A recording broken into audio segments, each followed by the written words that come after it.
वालेकुम अस्सलाम वरहमतुल्लाह।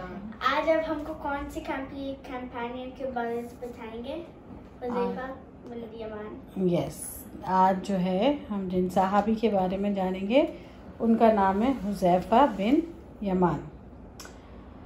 अच्छा, हुज़ैफा बिन यमान जो है ना, ये महाजिर भी होते थे एक तरह से और अंसारी भी। और क्या कैसे होते थे ये दोनों चीज़ें इनकी, यानी कि रसूलुल्लाह सल्लल्लाहु अलैहि वसल्लम ने इनको ऑप्शन दी थी, आपकी मर्ज़ी, आप अपने आप को महाजिर कहलाएं या अंसारी। तो कुछ इसका वाक़या ये है कि जो इनके वालिद साहब थे वो मक्का से बिलोंग करते थे, मक्का में रहते थे।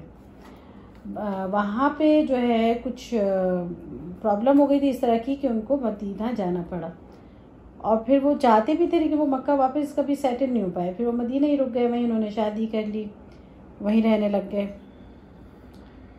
फिर क्या हुआ कि जब शुरू में रसूलुल्लाह सल्लल्लाहु अलैहि वसल्लम की नबूवत का सबको पता चला, उस वक्त हिजरत भी नहीं हुई थी। आपको पता है ना, हिजरत जो है वो नबूवत के 13वें साल हुई थी, यानी जब रसूलुल्लाह सल्लल्लाहु अलैहि वसल्लम ने 13 ईयर्स तक, 13 साल यानी 13 ईयर्स तक मक्का में पहले इस्लाम फैलाया था, पैगाम दिया था। उसके बाद फिर हिजरत करके मदीना गए, फिर वहाँ वो 10 साल और रहे। तो फिर क्या हुआ कि जब शुरू में ही जब ये बात थी, तो इनके जो अब्बू थे ना हुज़ैफा बिन यमान के, वो उन खुश नसीब लोगों में से हैं जो शुरू में ही आके जो है मुसलमान हो गए थे मक्का आके। और ये हिजरत से पहले का वाक़या है। फिर जो है वो वापस गए मदीना, और इसीलिए जो हज़रत हुज़ैफा हैं उन्होंने समझी कि मुसलमान, जैसे आप लोग इतने खुश नसीब है ना कि मुसलमान घराने में ही आँख खोली, इस तरह उन्होंने भी मुसलमान, उनके पेरेंट्स मुसलमान ही थे, उसी के साथ वो रहे। तो ये भी जाहिर सी बात है मुसलमान उठे, इनको भी इस्लाम के बारे में शुरू से ही पता था। तो इस तरह ये ख़ानदानी एतबार से, यानी फैमिली वाइज मक्की थे, और पैदाइशी एतबार से यानी जो पैदा हुए थे वो मदनी थे। तो अंसारी एंड मुहाजिर, हाँ, दोनों थे। हुआ ये कि फिर अब जाहिर सी बात है ये रसूलुल्लाह सल्लल्लाहु अलैहि वसल्लम के बारे में सुनते रहते थे अपने पेरेंट्स से, इनको बहुत अच्छा लगता था, ये मिलना चाहते थे। तो फिर जब ये थोड़े बड़े हुए तो ये जो है मक्का आ गए, और रसूलुल्लाह सल्लल्लाहु अलैहि वसल्लम के पास उनको देखने का बहुत शौक़ था। और इन्होंने आके उनसे पूछा कि रसूलुल्लाह सल्लल्लाहु अलैहि वसल्लम, मैं महाजिर हूँ कि मैं अंसारी हूँ? महाजिर वो होते हैं जिन्होंने जो हिजरत करके मक्का से मदीना गए जाते हैं। अंसारी जो मदीना वो अंसारी जो महाजिर को हेल्प की। हाँ, क्योंकि अंसार का मतलब उन्होंने हेल्प किया था, इसलिए वो अंसारी कहलाए। शाबाश फातिमा। तो जो ऑलरेडी मदीना में रह रहे थे, जैसे औस और खज़रज के लोग थे ना, और मदीना में और कौन था औस और खज़रज के लोगों के अलावा? और कौन थे रहते थे? मुनाफिकीन भी थे और यहूद थे। ठीक है, यहूद के 3 कबीले, कुरैज़ा, कैनुका और नज़ीर। ठीक है, ये 3 कबाइल थे। अच्छा, बहरहाल फिर ये जो है इन्होंने रसूलुल्लाह सल्लल्लाहु अलैहि वसल्लम से कहा कि मैं क्या कहलाऊँगा, क्योंकि इनके अब्बू हिजरत करके एक तरह से गए ना मक्का से मदीना, तो मैं महाजिर कहलाऊँगा कि अंसारी? तो रसूलुल्लाह सल्लल्लाहु अलैहि वसल्लम ने कहा जो बनना पसंद करो, और इनको इख्तियार दिया। तो इन्होंने कहा या रसूलुल्लाह सल्लल्लाहु अलैहि वसल्लम, मैं अंसारी बनना पसंद करूँगा, हेल्प करने। हाँ। तो उसके बाद फिर इन्होंने जो है ग़ज़वा बदर के अलावा सारे ही जितने भी ग़ज़वात थे ना, बैटल्स थी मुसलमानों की, सब में जो है वो शिरकत की। अच्छा, ग़ज़वा बदर में आपने मुझसे पूछा नहीं क्यों नहीं शिरकत की? अच्छा, हाँ, उन्होंने इसलिए शिरकत की थी, उसकी वजह थी, उसकी वजह यानी पार्टिसिपेट करना। तो उन्होंने इसलिए नहीं की थी शिरकत क्योंकि उनके जो है ये अपने फादर के साथ जा रहे थे, तो रास्ते में क्या हुआ कि इनको ना कुरैशियों ने पकड़ लिया, और उन्होंने कहा हम तुम्हें नहीं छोड़ेंगे, तुम, हमें पता है तुम मदीना जा रहे हो, और वहाँ जाके तुम रसूल यानी मोहम्मद सल्लल्लाहु अलैहि वसल्लम की तुम मदद करोगे, और हम तुम्हें पकड़ लें। अब इन्होंने कहा कि अब क्या करें क्या करें। तो बहरहाल काफ़ी झगड़े बाद के बाद ये तय हुआ, उन लोगों ने कहा एक सिर्फ शर्त है, तुम्हें जो है आज़ादी मिल सकती है, वो ये, नहीं तो हम तुम्हें कैद कर लेंगे, तुम हाँ पार्टिसिपेट नहीं करना, ग़ज़वा बदर में हिस्सा नहीं लेना। तो उन्होंने कहा हाँ बिल्कुल ये हुआ। जब वो उन लोगों ने, फिर मुशरिकीन मक्का ने इस तरह उनको जानने दिया कि ठीक है तुम जो हो वो पार्टिसिपेट नहीं करोगे, हिस्सा नहीं लोगे, रसूलुल्लाह सल्लल्लाहु अलैहि वसल्लम की मदद नहीं करोगे। अब ये आए और आके इन्होंने रसूलुल्लाह सल्लल्लाहु अलैहि वसल्लम को सारी बात बता दी। उनको इतनी तकलीफ थी, इतने परेशान थे कि अब बाद मुसलमान जो है ना वादा नहीं तोड़ता है। तो रसूलुल्लाह सल्लल्लाहु अलैहि वसल्लम ने कहा नहीं, तुम अपना वादा पूरा करो, अल्लाह से दुआ करो, अल्लाह ताला मदद करने वाला है, इसलिए नहीं किया था। अच्छा, ग़ज़वा उहद में क्या हुआ, उसमें तो हुज़ैफा बिन यमान ने खुद भी शिरकत की, लेकिन जो इनके अब्बू थे ना, फादर थे यमान रज़ी अल्लाह ताला अन्हु, वो काफ़ी एजिड थे। तो रसूलुल्लाह सल्लल्लाहु अलैहि वसल्लम ने ग़ज़वा उहद में जब वो जंग के लिए निकले तो बच्चों और औरतों की जो टेक केयर करने के लिए, निगरानी के लिए इनके अब्बू को, हुज़ैफ़ा बिन यमान के जो वालिद थे यमान, और साबित बिन कैस, तो इनको साबित बिन कश, इन दोनों को कहा कि आप दोनों जो है टेक केयर करेंगे, क्योंकि एजेड थे, ज़्यादा इतना पार्टिसिपेट नहीं कर सकते थे। लेकिन आप लोगों को पता है ना कैसे जो है वो पैनिक हो गया था, मुसलमान जो है वो पहाड़ी से नीचे उतर आए थे, और जो है फिर खालिद बिन वलीद सब मुसलमान नहीं हुए थे, तो और हाँ उन्होंने हमला कर दिया। मुसलमान हालांकि जीत रहे थे, लेकिन बीच में फिर वो जो है माल गनीमत लेने नीचे उतर गए। तो हाँ तो बस फिर क्या हुआ कि इनके फादर ने जब ये देखा कि मुसलमान बहुत ज़्यादा तादाद में शहीद होने लग रहे थे, तो उन्होंने उनसे कहा हज़रत साबित से कि चलो हम भी चलते हैं और जंग में हिस्सा लेते हैं, और वो कूद पड़े।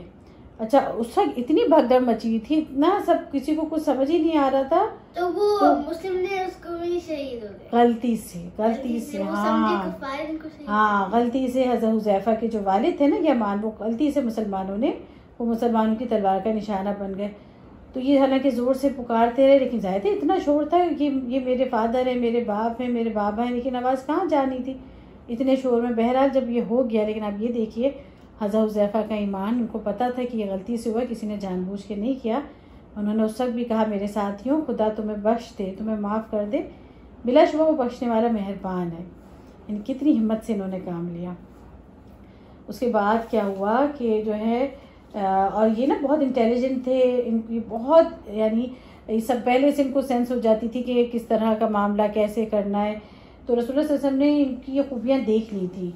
तो फिर क्या हुआ कि रसूलुल्लाह सल्लल्लाहु अलैहि वसल्लम ने इनको मुनाफिकीन के कुछ, क्योंकि जब आपको पता है ना मक्का में तो कोई मुनाफिक नहीं था, वहाँ तो सारे मुशरिक थे, यानी वो खुल के काफिर थे। लेकिन जब हाँ वो दिल से कहते हैं, दिल से मुसलमान नहीं होते, मुंह से कहते हैं। जब मदीना आए ना तो इन यहाँ बहुत से मुनाफिक मिले रसूलुल्लाह सल्लल्लाहु अलैहि वसल्लम को। हाँ तो वो असल में जो है वो झूठ बोलते थे, मुंह से कहते थे मुसलमान है, दिल से मुसलमानों के खिलाफ होते थे। और यहाँ पे जो है मदीना में मुनाफिक भी थे, मुसलमान भी थे, और यहूद भी थे। यहूद भी बहुत जेलस होते थे। और मुनाफिकों का सरदार अब्दुल्ला, क्या नाम है उनका? अब्दुल्ला बिन उबई, ठीक है जी। जो मुनाफिकों का सरदार था उसका नाम था अब्दुल्ला बिन उबई। तो बहरहाल फिर क्या हुआ कि रसूलुल्लाह सल्लल्लाहु अलैहि वसल्लम ने हज़रत यमान को नाम बता दिए थे मुनाफिकीन के, इसी वजह से, और कहा था किसी और को ना बताएं। इनका जो लक़ब है वो राजदान रसूल भी पड़ गया कि रसूलुल्लाह सल्लल्लाहु अलैहि वसल्लम के राजदान भी थे। फिर क्या हुआ, जो सीक्रेट जो है जिसके पास होता है। फिर ग़ज़वा खंदक में आपको पता है ना, हर तरफ से मुसलमानों को घेर लिया था काफिरों ने, हर तरफ से यहूदियों ने, काफिरों ने, सब ने मिल के बीच में। लेकिन अल्लाह ने उस भी मुसलमानों की मदद की। और क्या हुआ, ऐसी तेज़ हवा चली, ऐसी तेज़ कि हाँ कि वो, क्योंकि मुसलमान खंदक यानी ट्रेंच, तो मुसलमानों ने खंदक बना ली थी। वो लोग जो है मुसलमान जो है अंदर महफूज थे, बाहर बीच में ट्रेंच थी यानी खंदक, और उसके अलावा सब जगह सारे दुश्मन थे मुसलमानों के। तो फिर क्या हुआ कि अल्लाह ताला ने खूब मदद की, हमेशा ही अल्लाह की मदद आती है। तो उनको ब्लो कर दिया। हाँ उनके टेंट उड़ गए, उनके खाने जो पका रहे थे बड़े बड़े पतीलियों में वो उड़ गए, मिट्टी पूरी में मल गई। बहुत अच्छा ये सिचुएशन हुई। तो लेकिन फिर उस वक्त क्या हुआ कि अब जाहिर सी बात है इतनी ठंड थी, सब कुछ था। तो फिर रसूलुल्लाह सल्लल्लाहु अलैहि वसल्लम ने हुज़ैफा बिन यमान से ही कहा कि आप जो हैं चुपके से जाएं, और रात का वक्त था, बहुत अंधेरी रात के, हाथ को हाथ नहीं दिखाई देता था, कि आप जाके वहाँ मालूम करें दुश्मनों के यहाँ कि उनकी क्या सिचुएशन है। क्योंकि इस मौका ऐसा था कि कोई जंग तो हो नहीं रही थी, बस मुहासरा किया हुआ था। वो उधर बैठे थे, इधर मुसलमान बैठे थे। तो वो गए थे, उससे बोला फाइट नहीं करना। हाँ अब वो गए थे वहाँ, वो मीटिंग में चुपके से बैठ के।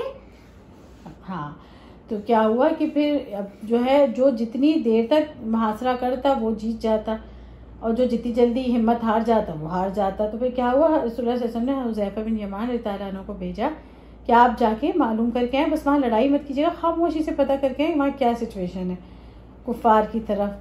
तो ठंड बहुत थी, उनको बताते वो इतने सारे लोग भी थे, अब इनको हल्का सा डर भी लग रहा था, ठंड भी लग रही थी। अब कोई इस तरह के वहाँ कपड़े तो थे नहीं, मोटे मोटे पतली सी चादर पहने हुए। तो रसूलुल्लाह सल्लल्लाहु अलैहि वसल्लम हर मौके पे दुआ करते हैं, दुआ जो है वो इबादत है। तो रसूलुल्लाह सल्लल्लाहु अलैहि वसल्लम ने इनके लिए दुआ की कि अल्लाह ताला हुज़ैफा के आगे पीछे ऊपर नीचे दाएं बाएं से हिफाजत फरमाना। अब यहाँ रसूलुल्लाह सल्लल्लाहु अलैहि वसल्लम ने दुआ की, वहाँ हज़रत हुज़ैफा कहते हैं कि मुझे सब बिल्कुल, यानी जो मेरे दिल में खौफ था वो भी दूर हो गया, ना मुझे कोई सर्दी लग रही बल्कि ऐसा गरम गरम महसूस होने लगा। अब ये खामोशी से वहाँ जाके बैठ गए। अब वहाँ अबू सुफियान जो था, जो उस वक्त मुसलमान नहीं हुए थे उस वक्त, अबू सुफियान तो वो कुफार की तरफ से थे, वहाँ के लीडर थे। तो उन्होंने कहा कि मैं तुम लोगों से एक बात करना चाहता हूँ, लेकिन पहले बात करने से पहले तुम लोग सब देख लो तुम्हारे साथ कोई जासूस तो नहीं है। तो ये चुपके से जाके बैठे, लेकिन बड़े ज़हीन थे। इन्होंने क्या किया, जल्दी से उन्होंने कहा तुम लोग सब देखो तुम्हारे दाएं बाएं यानी राइट और लेफ्ट कौन बैठे। इन्होंने जल्दी से अपने बराबर वाले का हाथ पकड़ा, कहा कौन, तुम नाम बताओ अपना। तो वो जो उसने अपना नाम बता दिया, उन्होंने इतने कॉन्फिडेंटली पूछा कि उसने वो समझा ये भी कोई अपना ही बंदा है। उसने पूछा ही नहीं कि भाई तुम कौन हो। इन्होंने बड़ी जो है जहानत से काम लिया। उसके बाद अबू सुफियान ने कहा कि भाई मेरी तो हिम्मत जवाब दे गई, मैं जा रहा हूँ, सारा ना खाने को कुछ है, सर्दी अलग लग रही है, इतनी मुश्किल है, तुम लोगों की मर्जी, बैठो मुकाबला करो या तुम भी वापस चलो। अच्छा, ये इतने करीब था उस वक्त अबू सुफियान जो है उस हज़रत हुज़ैफा के, कि उन्होंने सोचा मैं उसको मार दूं। पर उनको याद है रसूलुल्लाह सल्लल्लाहु अलैहि वसल्लम ने कहा था कि कोई भी और काम नहीं करना, सिर्फ अभी मार देते तो वो भी हमने कर दी, अगर मार देते तो फिर तो जंग शुरू हो जाती। तो वो खामोशी से रहे क्योंकि रसूलुल्लाह सल्लल्लाहु अलैहि वसल्लम की बात माननी थी।